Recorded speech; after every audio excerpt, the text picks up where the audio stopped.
इन दिनों में हम प्रभु का दिन को लेके अध्ययन कर रहे हैं और आज हो सके तो उस अध्ययन को हम समाप्त करेंगे। पिछले दिनों में हमने दानियल नबी के पुस्तक में से अध्ययन किया था और उसके बाद हम लोग मत्ती का सुसमाचार में थे और वहां पर प्रभु के आने को लेके, इस संसार का अंत को लेके और यरूशलेम और प्रभु के आने के चिन्ह को लेके हमने अध्ययन करना शुरू किया था।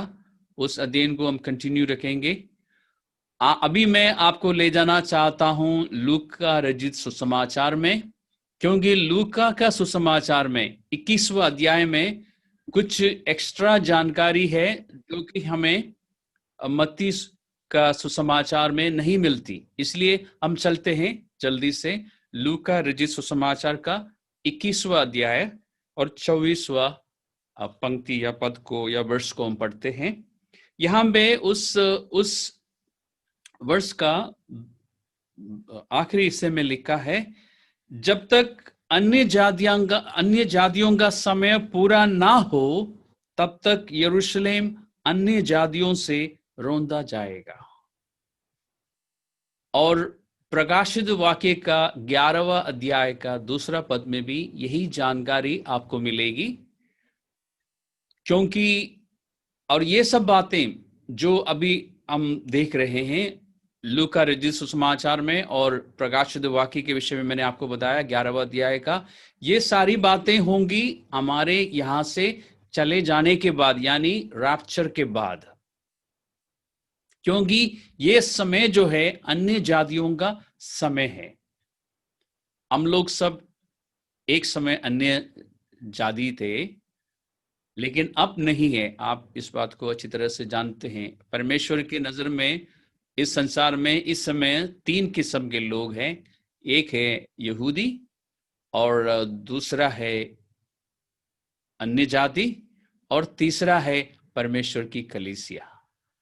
हम सब इस समय परमेश्वर की कलीसिया के सदस्य है। ना तो अभी हम अन्य जाति है ना हम यहूदी है। पहले हम अन्य जाति ये थे, लेकिन अब नहीं है। अभी अन्य जातियों का समय है। हमने पिछले दिनों में भी अध्ययन में इस बारे में बात की थी कि परमेश्वर ने यह समय अन्य जातियों के लिए रखा है। जब अन्य जातियों की संख्या पूरी हो जाएगी तो फिर रैप्चर एकदम होगा, यानी दरवाजा बंद हो जाएगा। अभी अन्य जाति लोग रूलिंग कर रहे हैं, उनका प्रशासन का समय है। यानी यहूदी लोगों को जैसे पहले वो थे यीशु मसीह के आने से पहले, अभी वैसे नहीं है। अभी अन्य जातियों के द्वारा वे लोग सताए जा रहे हैं। दुनिया का इतिहास इस बात का गवाह है, लेकिन वो सब कुछ बदल जाएगा। अब हम चलते हैं मत्ती रचित सुसमाचार का 24वां अध्याय में, जहां पर हम पिछली बार थे। जल्दी से चलते हैं और मैं आपको याद दिलाना चाहूंगा कि इस अध्ययन में थोड़ी सी मेहनत करने की हमें जरूरत है। और जो बातें मैं आपको बताता जा रहा हूं वो आप ध्यान से सुनिए और अपने अपने अपने पवित्र शास्त्र में, बाइबल में भी ध्यान से देखिए। और मैं उम्मीद करता हूं कि सबके पास बाइबल्स हैं। पहले आप बातों को ध्यान से सुनिए। नोट्स अगर आप बनाना चाहते हैं तो बना सकते हैं, लेकिन पहले बातों को अच्छी तरह से समझिए और कुछ क्वेश्चन से तो आप लास्ट में पूछ सकते हैं। अगर आप ध्यान से सुनेंगे तो क्वेश्चंस कम होंगे, इसलिए मैं कह रहा हूं कि ध्यान से सुनिए। मत्ती रचित सुसमाचार का 24वां अध्याय में हम 29वां पद को देखते हैं। Matthew 24 verse 29। पिछली बार हमने ये देखा था कि अंत के दिनों में, यानी न्याय के दिनों के साथ चिन्ह क्या क्या होंगे। आपको याद होगा यीशु मसीह के चेलों ने, प्रेरितों ने 3 सवाल पूछे थे। उनमें से आखिरी सवाल ये था कि संसार का अंत यानी न्याय का दिन शुरू होने के चिन्ह क्या होंगे, और वहां से यीशु मसीह ने उनको बताना शुरू किया। सबसे आखिरी सवाल का जवाब सबसे पहले दिया। और अब 29वें पद में चलते हैं। उन दिनों के क्लेश के तुरंत बाद सूर्य अंधियारा हो जाएगा और चंद्रमा का प्रकाश जाता रहेगा और तारे आकाश से गिर पड़ेंगे और आकाश की शक्तियां हिलाई जाएंगी। ये सब कुछ होगा। कब होगा? रैप्चर खत्म होने के बाद क्लेश, वो महाक्लेश शुरू होगा। आखिरी 7 साल के समय शुरू होगा, और जब वो 7वां साल पूरा हो जाएंगे तो ऐसा हो जाएगा कि ये चिन्ह दिखाई देंगे। ये यीशु मसीह का फिर से आने का चिन्ह है। और इस चिन्ह में और रैप्चर के चिन्ह में फर्क है। रैप्चर जब होगा, यानी जब कलीसिया को ले जाने के लिए प्रभु यीशु मसीह बादलों पर प्रकट होगा, उस समय पवित्र शास्त्र में लिखा है कि ललकार सुनाई देगा और आर्कएंजल का शब्द सुनाई देगा, और फिर परमेश्वर की तुरही फूकी जाएगी। और उसके बाद अभी जितने भी उस समय, अभी नहीं, उस समय जितने भी विश्वासी इस संसार में होंगे, जितने भी नए सिरे से जन्म पाए हुए लोग होंगे, यानी यीशु मसीह की कलीसिया के जितने भी सदस्य होंगे, वो सब यहां से उठा लिए जाएंगे। या हम कह सकते हैं कि हम सब उड़ेंगे यहां से, और ऊपर जाके पवित्र शास्त्र में लिखा है कि हवा में हम यीशु मसीह से मुलाकात करेंगे। लेकिन यहां पर जो चिन्ह आप देख रहे हैं वो अलग प्रकार के चिन्ह है। ये रैप्चर का नहीं है, ये यीशु मसीह का रैप्चर के बाद, अभी मैं नहीं कह सकता कितने समय के बाद की बात है, जब यीशु मसीह इस पृथ्वी पर आएंगे। आपको ध्यान होगा, रैप्चर में यीशु मसीह इस पृथ्वी पर पैर नहीं रखते, वो बादलों पर प्रकट हो जाते हैं, और हम यहां से, हम कह सकते हैं कि हम यहां से उड़ेंगे, ऊपर जाके प्रभु से मुलाकात करेंगे। और पवित्र शास्त्र में लिखा है कि हम सदा प्रभु के साथ रहेंगे। और हम कब प्रभु के साथ नीचे आएंगे ये अभी हमें पता नहीं है, लेकिन यीशु मसीह जब न्याय के लिए इस संसार में फिर से आएगा, तब पृथ्वी पर नीचे प्रभु आएगा। तो इन दोनों घटनाओं में ये फर्क है, और चिन्ह में भी फर्क है। इस बात को मैं जोर देके इसलिए बता रहा हूं ताकि आपको पता हो कि रैप्चर एक बिल्कुल अलग घटना है, और वो सिर्फ कलीसिया के लिए है, मसीही लोगों के लिए है, यीशु मसीह के चेलों के लिए है। हम यहाँ से चले जाएंगे, उसके बाद ट्रिबुलेशन या क्लेश शुरू होगा, और उसके बाद यीशु मसीह फिर एक बार इस पृथ्वी पर आएगा। और इस तरह जब 7 साल के क्लेश या 7 साल का वो समय जब पूरा हो जाएगा, जिसमें 3.5 साल के लिए महाक्लेश है, बड़ा क्लेश है, उसके साथ वो 490 साल जो है वो भी पूरे हो जाएंगे, जिसके बारे में गब्रिएल ने दानियल नबी को बताया था।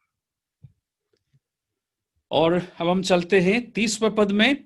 तब मनुष्य के पुत्र का चिन्ह आकाश में दिखाई देगा, और तब पृथ्वी के सब कुलों के लोग छाती पीटेंगे और मनुष्य के पुत्र को बड़ी सामर्थ और ऐश्वर्य के साथ आकाश से बादलों पर आते देखेंगे।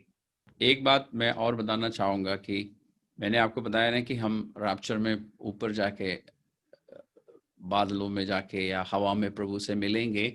इस बारे में रेवरेंड डेरेक प्रिंस, जो कि बहुत ही एक काबिल टीचर रहे हैं पवित्र शास्त्र का, उनका कहना है कि राजा का, जो कि यीशु मसीह राजाओं का राजा है, उस राजा का स्वागत करने के लिए कलीसिया यहाँ से ऊपर को जाएगी, यानी हम सब, और फिर हम उस राजा को पृथ्वी में आते समय हम एस्कॉर्ट करके लाएंगे। तो हो सकता है कि ऐसा ही हो। पुराने जमाने में जब राजा किसी भी शहर में आते थे तो वो अकेले नहीं आते थे, उनको स्वागत करने के लिए शहर के बाहर लोग जाते थे, फिर उनको शहर के अंदर लाते थे। जैसे आपको शायद याद होगा, यरूशलेम में एक बार यीशु मसीह आ रहे थे, यीशु मसीह यरूशलेम के बाहर ही थे, जब लोगों ने यीशु मसीह को एक गधे पे बिठाया और फिर रास्ते में खजूर की डालियां और अपने कपड़े बिछाए और शहर के अंदर ले आए। तो ऐसा ही कुछ बड़े लेवल पे उस दिन होगा, जिस दिन यीशु मसीह धरती पर पैर रखने के लिए आएंगे, यानी अपना प्रशासन शुरू करने के लिए आएंगे। ये मेरा मानना है, जरूरी नहीं कि एग्जैक्टली ऐसा ही हो। इसके बाद 31वें पद में हम क्या देखते हैं? वह तुरही के बड़े शब्द के साथ अपने दूतों को भेजेगा और वे आकाश के इस छोर से उस छोर तक चारों दिशाओं से उसके चुने हुओं को इकट्ठा करेंगे। ये हमारे लिए नहीं है, क्योंकि हम यहां पर नहीं होंगे। जब हमारे लिए प्रभु यीशु मसीह आएगा, बादलों पर रुका रहेगा और हम यहां से ऊपर को चले जाएंगे। लेकिन उसके बाद जब यीशु मसीह इस पृथ्वी पर आएंगे, और उससे पहले ये क्लेश सब कुछ होगा, वो 7 साल पूरे हो जाएंगे। यीशु मसीह जब पृथ्वी पर आएंगे तो लिखा है कि उस समय जो विश्वासी होंगे, कलीसिया नहीं, लेकिन यीशु मसीह में विश्वास करने वाले अधिकतर यहूदी होंगे और अन्य जातियों में से भी लोग हो सकते हैं, उन सबको प्रभु यीशु मसीह जो है अपने दूतों को, अपने एंजल्स को भेजेंगे और परमेश्वर के दूत जाकर अलग अलग जगहों से अपने चुने हुओं को इकट्ठा करेंगे। और उसके बाद प्रभु आगे बताएगा कि क्या होगा। ये मैं आपको इसलिए बता रहा हूं क्योंकि रैप्चर अलग घटना है और न्याय के लिए जब प्रभु यीशु मसीह पृथ्वी पर आएगा और अपना प्रशासन शुरू करेगा, वो घटना अलग है। और पवित्र शास्त्र में, प्रकाशित वाक्य में फाइनल जजमेंट को लेके, न्याय को लेके काफी विस्तार रूप से हमें बताया गया है। और मैंने आपको पिछली बार बताया भी था कि कुछ अध्यायों का अध्ययन करने के लिए अब हम थिस्सलुनीकियों की पत्री में जाते हैं। थिस्सलुनीकियों की पहली पत्री में से हमने सबसे पहले अध्ययन किया था और वहां पर हमने रैप्चर के बारे में देखा था। अभी हम देखेंगे उसी पत्री में से, या नहीं एक्जैक्टली उसी पत्री में से नहीं, उसकी दूसरी पत्री में से हम अध्ययन करेंगे और वहां पर न्याय का दिन को लेके हम कुछ बातों पर ध्यान करेंगे। लेकिन मजेदारी की बात है कि इस पत्री में भी, इस दूसरी पत्री का दूसरा अध्याय में, जहां पर हम न्याय के दिन के बारे में बात करने अभी जा रहे हैं, वहां पर भी रैप्चर का जिक्र है। पहला पद 2 Thessalonians chapter 2। मैंने आपको 2 Thessalonians बोला और मैं खुद पहला थिस्सलुनीकियों में था, अब मैं दूसरी थिस्सलुनीकियों में पहुंच गया हूं। दूसरी थिस्सलुनीकियों का दूसरा अध्याय का पहला पद, हे भाइयों, अब हम अपने प्रभु यीशु मसीह के आने और उसके पास अपने इकट्ठे होने के विषय में तुमसे विनती करते हैं। अब जो पौलुस बता रहा है वो रैप्चर के बारे में इस पद में। उसके बाद देखते हैं क्या हो रहा है कि किसी आत्मा या वचन या पत्री के द्वारा, जो कि मानो हमारी ओर से हो, ये समझकर कि प्रभु का दिन आ पहुंचा है, तुम्हारा मन अचानक अस्थिर ना हो जाए और ना तुम घबराओ। पहला पद में रैप्चर है और दूसरा पद में प्रभु का दिन है, दोनों एक साथ। क्योंकि ये कलीसिया जो है, थिस्सलुनीकियों की कलीसिया जो है, प्रभु को उनके जीवन काल में ही वापस आने की उम्मीद में थी, क्योंकि पौलुस ने रैप्चर के बारे में उनको पूर्ण रूप से शिक्षा दी थी और उनको ये बात मालूम थी कि यीशु मसीह एक दिन हमें यहाँ से ले जाने के लिए आएगा और हम यहाँ से चले जाएंगे। ये बात अच्छी तरह उनको मालूम थी। लेकिन फिर बीच में गड़बड़ हुआ कि वो परेशान हुए और काफी इस बात को लेके विचलित भी हुए, क्योंकि उनके बीच में कुछ झूठे शिक्षक आए और वो सिखाने लगे कि रैप्चर हो चुका है और प्रभु का दिन शुरू हो चुका है। ये बात उनको नहीं समझ आई कि ये कैसे हो सकता है कि हम कैसे रह गए हैं हम पर, और उन झूठे शिक्षकों ने बोला कि इस समय जो सताव या जो उपद्रव हो रहा है, ये जो है न्याय का दिन की पहचान है, यानी हम सब न्याय के दिन में से निकल रहे हैं। और ये लोग परेशान हुए और उस समय पवित्र आत्मा ने पौलुस के द्वारा उनके लिए एक पत्री लिखवाई, जिसमें उस गलत शिक्षा को हटाने के लिए और लोगों के मन में फिर से विश्वास लाने के लिए और उनके विश्वास को स्थिर करने के लिए, विशेष करके रैप्चर को लेके ये पत्री लिखी गई है। और इसमें पौलुस फिर से उनको समझा रहा है कि तुम्हें घबराने की और तुम्हारे विश्वास में अस्थिर होने की जरूरत नहीं, क्योंकि हम आगे पढ़ेंगे और हमें समझ में आएगा कि वो दिन जब तक एक विशेष घटना नहीं घटेगी, वो दिन नहीं आएगा। कौन सा दिन?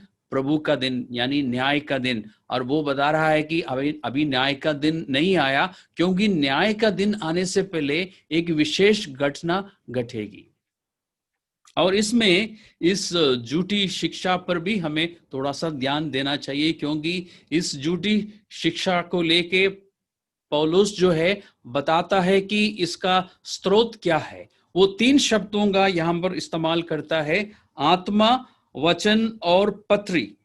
वो कहता है ना कि किसी आत्मा या वचन या पत्री के द्वारा 3 सोर्सेस, 3 स्रोत वो बताता है कि ये आत्मा है। आत्मा का मतलब है कि झूठे भविष्यवक्ता जो ये दावा करते हैं कि हमें परमेश्वर की ओर से, पवित्र आत्मा की ओर से प्रकाशन मिला है इस बात को लेके कि अभी न्याय का दिन है। और दूसरा वो कहता है कि वचन, वचन का मतलब है सरमन या शिक्षा, जो प्रचार हो रहा है झूठे शिक्षकों के द्वारा, जो शिक्षा दी जा रही है उसकी ओर ये शब्द संकेत कर रहा है। और तीसरा पत्री, पत्री मतलब जैसे थिस्सलुनीकियों की पत्री है, तो कुछ पत्रियां भी लिखी गई थी और उसमें ये लिखने वालों ने ये दावा किया कि ये पौलुस की ओर से है। और जिन्होंने भी या जिन झूठे शिक्षकों ने भी इस बात को लेके या ये झूठी शिक्षा यहाँ पे फैलाई, उन्होंने ये भी दावा किया कि ये बातें जो हम आपको बता रहे हैं, ये जो है पौलुस को पवित्र आत्मा की ओर से मिला। यानी पौलुस ने सुना, फिर प्रचार भी किया और इसको लेके पत्री भी लिखी, और वही बात हम आपको बता रहे हैं। यानी झूठे भविष्यवक्ताओं ने ये दावा किया कि जो कुछ हम आपको बता रहे हैं इस पर पौलुस या अन्य प्रेरितों की ओर से मंजूरी है या मान्यता है, क्योंकि आपको मालूम है पवित्र शास्त्र में लिखा है कि भविष्यवाणी जब आती है उसको परखने की जरूरत है, और वो अपोस्टल्स या प्रेरित लोग देखते हैं और उसके बाद भविष्यवाणी या इस तरह का प्रकाशन रिलीज किया जाता है। तो उन्होंने लोगों के सामने दावा किया कि देखो ऐसा है, जो हम सिखा रहे हैं वो पौलुस खुद भी सिखा रहे हैं, हमने तो पौलुस से सुना है। इसलिए पौलुस यहाँ पर ये लिखता है पवित्र आत्मा के से प्रेरणा पाकर कि भाइयों ऐसा है, अगर कोई पत्री भी तुम्हारे पास पहुंच जाए या कोई आके तुम्हें सिखाए या कोई भविष्यवक्ता आके ये दावा करे कि उन्होंने पवित्र आत्मा से सुना है, तो विश्वास मत करना, क्योंकि वो दिन तब तक नहीं आएगा। कब तक नहीं आएगा? उस दिन का आने से पहले, यानी प्रभु का दिन का शुरू होने से पहले एक बात का होना जरूरी है, वो भी हम देख लेते हैं। हम यहाँ पर नहीं होंगे, हम उस समय प्रभु यीशु मसीह के साथ होंगे, लेकिन हमारे लिए तसल्ली की बात है कि ये दिन ऐसा नहीं आएगा, और जब तक हम यहाँ से जाएंगे नहीं, वो दिन नहीं आएगा। इसलिए कोई कुछ भी कहे, और इन दिनों में भी बहुत सारे भविष्यवक्ता खड़े हुए हैं जो ये दावा करते हैं कि उन्होंने प्रभु यीशु मसीह से सुना है, पवित्र आत्मा से सुना है, और प्रभु का दिन नजदीक है या हो रहा है। ये सब जो कुछ अभी इन दिनों में हो रहा है वो अंतिम न्याय की ओर संकेत करते हैं। ये सब इनका दावा है, लेकिन हमें मालूम है कि वो दिन ऐसा नहीं आएगा। उस दिन का आने से पहले कुछ होना जरूरी है। देखते हैं क्या है वो।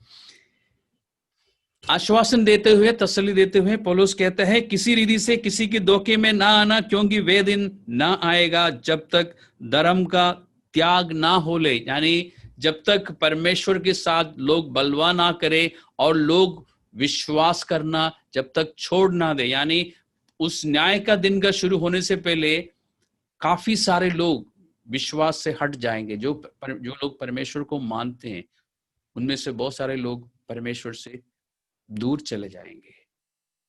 और एक और चिन्ह, यानी परमेश्वर से वो बलवा करेंगे। और दूसरा, वे पाप का पुरुष अर्थात विनाश का पुत्र प्रकट होगा। तो न्याय का दिन शुरू होने से पहले एक व्यक्ति का प्रकट होना जरूरी है, जिसके लिए पवित्र शास्त्र कहता है कि वो पाप का पुरुष है, यानी विनाश का पुत्र है। वो उसके लिए दो नाम दिए गए हैं, दोनों का मतलब एक ही है। वो पाप का पुरुष है और विनाश का पुत्र है, जिसके बारे में दानियल नबी ने अपने पुस्तक में बताया है। बल्कि गब्रियल ने 9वां अध्याय में दानियल को बताया था। 9 का 26 और 27वां पद में एक प्रधान के विषय में बताया था, वो है। और इसी प्रधान के विषय में मत्ती का सुसमाचार का 24वां अध्याय का 15वां पद में यीशु मसीह ने कहा था। और दानियल नबी की पुस्तक में ही 7वां अध्याय का 8वां पद में एक छोटा सा सींग है, वो यही है। और इसी को लेके प्रकाशित वाक्य का 13वां अध्याय में बताया गया है एक पशु के बारे में, जो एक समुद्र मतलब महासमुद्र से निकलेगा। वो सब यही है। एक ही व्यक्ति के बारे में अलग अलग पुस्तकों में अलग अलग नाम से अलग अलग तस्वीर दिया है उसके लिए। जब तक वो प्रकट ना हो जाए, जब तक वो खड़ा ना हो जाए, न्याय का दिन शुरू नहीं हो सकता। और उसमें भी हमें मालूम है कि जब वो खड़ा हो जाएगा कुछ समय के बाद, यानी पवित्र शास्त्र में हम पढ़ते हैं, जो विरोध करता और हरेक से जो ईश्वर या पूज्य कहलाता है, अपने आप को बड़ा ठहराता है, यहां तक कि वे परमेश्वर के मंदिर में बैठकर अपने आप को ईश्वर ठहराता है। तो इसकी पहचान क्या है? जब ये व्यक्ति आएगा जो कि पाप का पुरुष या विनाश का पुत्र, वो ये दावा करेगा कि मैं हूं परमेश्वर, इसलिए मेरी पूजा करो, मेरी आराधना करो। और लिखा है कि वो परमेश्वर के मंदिर में बैठेगा। तो जरूरी नहीं है कि वो हर रोज जाके परमेश्वर के एक मंदिर में, परमेश्वर के यरूशलेम के मंदिर में जाके बैठे और बोले कि सब आके मेरी आराधना करे। दूसरे पुस्तकों में इसके लिए खुलासा है कि वो अपनी एक मूर्ति वहां पर स्थापित करेगा और फिर लोगों से ये डिमांड करेगा कि लोग उस मूर्ति के सामने दंडवत करें, उस मूर्ति की पूजा करें। जब तक वो ना होगा, न्याय का दिन शुरू नहीं होगा। और क्योंकि पौलुस ने उनको ये सब बातें पहले सिखाई थी, उनको ये सब बातें अच्छी तरह मालूम भी थी, लेकिन हो सकता है कि समय के बीतने के साथ साथ वो ये सारी बातें भूल गए हो, या जो विश्वासियों में जो नई पीढ़ी है उनको ये बातें ठीक तरह से वहां के विश्वासियों ने नहीं समझाई हो।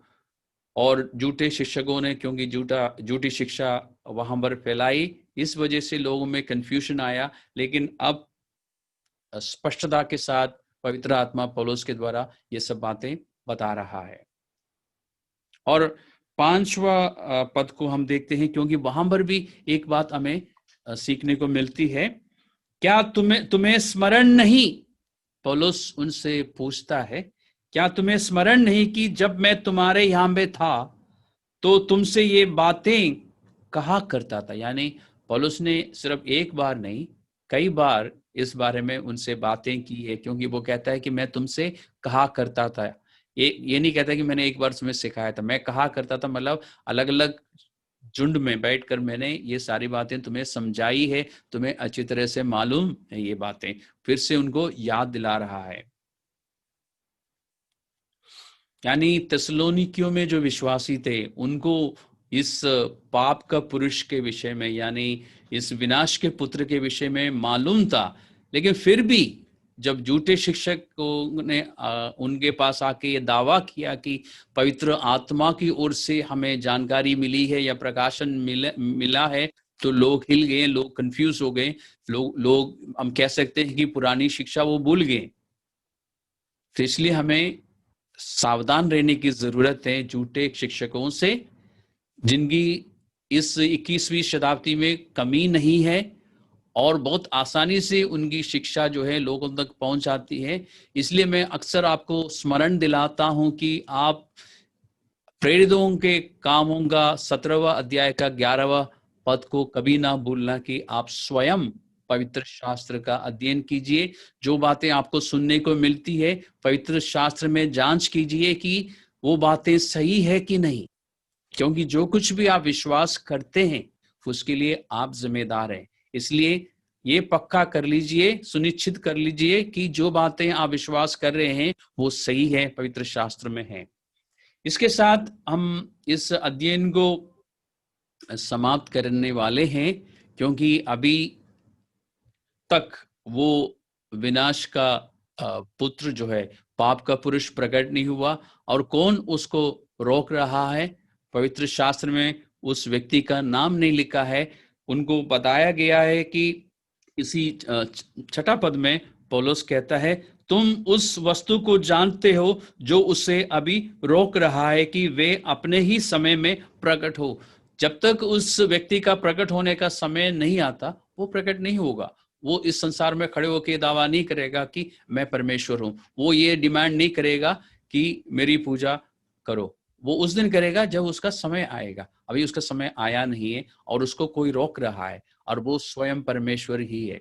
जब तक पूरी अन्य जातियों की पूरी संज्ञा विश्वास ना कर ले, परमेश्वर यीशु मसीह को नहीं भेजेंगे, और जब तक यीशु मसीह आके हमें यहाँ से नहीं ले जाएंगे, ये विनाश का पुत्र जो है खड़ा नहीं हो सकता।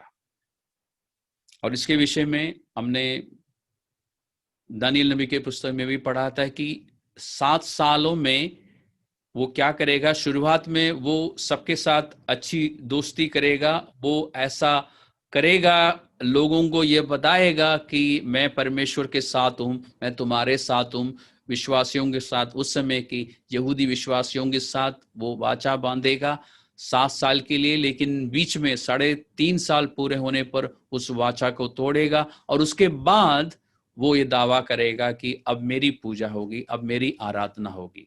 इसके बारे में दानियल नबी की पुस्तक में भी है 9वां अध्याय में, जहां से हमने 2 हफ्ते पहले या 2 सेशंस पहले शुरू किया था। अब मैं आपके लिए कुछ पढ़ना चाहता हूं बाइबल में से, इसी पत्री में से। अभी हम दूसरा अध्याय में हैं, पहला अध्याय से पढ़ना चाहता हूं। आपके पास बाइबल है, आप खोल सकते हैं। नहीं, ये कहना गलत है कि खोल सकते हैं, आपकी बाइबल खुली होंगी अगर आपके पास बाइबल से है, और आप दूसरे अध्याय में होंगे तो थोड़ा सा पन्ना शायद पलटने की जरूरत पड़ेगी। पहला अध्याय में देखते हैं। पहला अध्याय का 6वां पद से हम पढ़ना शुरू करते हैं।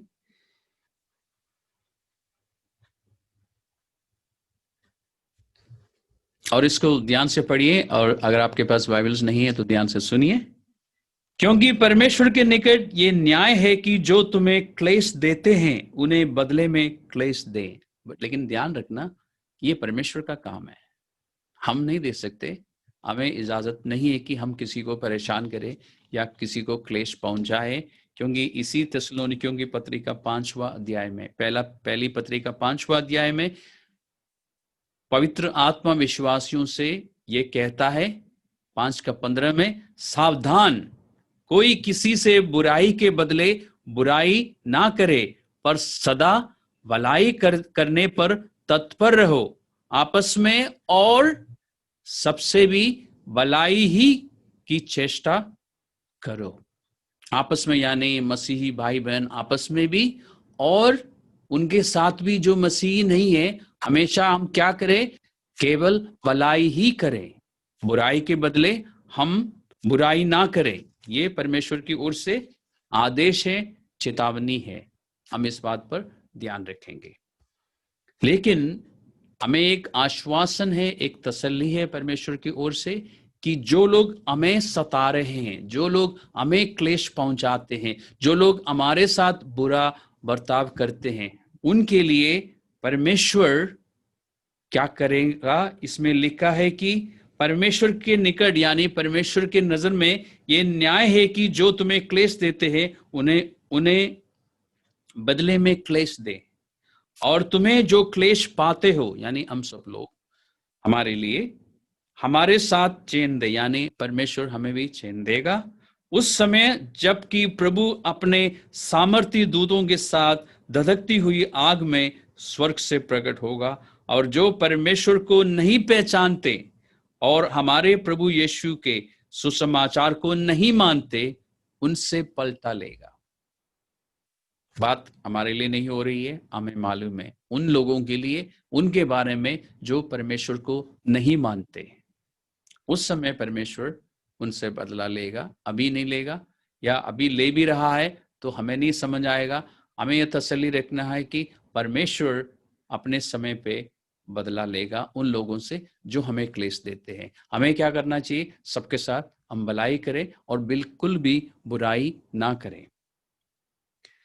9 पद में लिखा है कि वे प्रभु के सामने से और उसकी शक्ति की तेज से दूर होकर अनंत विनाश का दंड पाएंगे। इसमें हमारे मित्र लोग भी है, हमारे रिश्तेदार भी है, इसलिए मैं अक्सर याद दिलाता हूं कि उनको सुसमाचार सुनाइए जरूर, नहीं तो उनके साथ भी यही होगा। ये उस दिन होगा जब वे अपने पवित्र लोगों में, वो कौन है? वो हम हैं, वे अपने पवित्र लोग में महिमा पाने और सब विश्वास करने वालों में आश्चर्य का कारण होने को आएगा, क्योंकि तुमने हमारी गवाही पर विश्वास किया। यह सच है कि हम सब ने एक दिन सुसमाचार सुनने के बाद विश्वास किया। परमेश्वर इस बात के लिए हमारी तारीफ करता है कि हमने विश्वास किया, हमने उस सुसमाचार को स्वीकार किया, ग्रहण किया। इसलिए पौलुस कहता है, या पवित्र आत्मा पौलुस के द्वारा हमसे कहता है कि इसलिए हम सदा तुम्हारे लिए प्रार्थना भी करते हैं कि हमारा परमेश्वर तुम्हें इस बुलाहट के योग्य समझे और भलाई की हर एक इच्छा और विश्वास के हर एक काम को सामर्थ सहित पूरा करें। यहाँ पे जो लिखा ना बुलाहट के योग्य समझे, ये हिंदी में अनुवाद थोड़ा सा गलत मुझे लगता है, क्योंकि इसमें से ऐसा लगता है कि किसी किसी को परमेश्वर इसके योग्य समझते हैं।